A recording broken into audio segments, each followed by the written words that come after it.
கார்ல உட்காந்துக்கிட்டே சொன்னாங்க திருச்சி எல்லாம் என் கூட ஒண்ணும் செப்பிட போடுறா ஃபர்ஸ்ட் மீட்டிங்கே திருச்சி தான். தமிழ்நாட்டு ஆரப்புறங்க தங்க மகன் திருச்சிக்கு வராரு, திருச்சி மண்ண கால வைக்கிறாரு.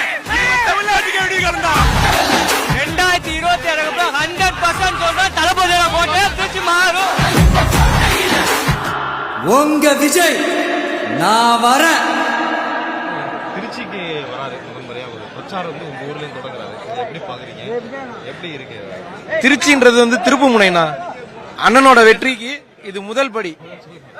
வராது எப்படி ஊருக்கு வராரு? ஆனா எங்க அண்ணன் வராருனாக்கா சந்திக்க வர்றது எங்களுக்கு ரொம்ப மகிழ்ச்சினா. ஃபர்ஸ்ட் பிரச்சாரம் வந்து திருச்சியில இருந்து ஆரம்பிக்கிறது எங்களுக்கு ரொம்ப மகிழ்ச்சினா. திருச்சியே இன்னைக்கு வந்து திருவிழா மாதிரி இருக்கு. அண்ணன் முதல் திருச்சிக்கு வராரு. அண்ணன் வந்து மாநாடு இங்கே போகணும்னு நாங்கள் ஆசைப்பட்டோம், அது இதாகல. இந்த பிரச்சாரம் இங்கேருந்து ஆரம்பிக்கிறது எங்களுக்கு ரொம்ப சந்தோஷமா, ஒரு திருவிழாவோட நம்ம பெரியவரோட அதை நாங்கள் ஃபீல் ஹாப்பினஸாக இருக்கோம். மலைக்கோட்டை தளபதியோட தளபதி வரதுக்காண்டி நாங்கள் எல்லாம் எதிர்பார்த்து நிற்கிறோம். திருச்சியை அலற விடுறது இங்கே நடக்கும்.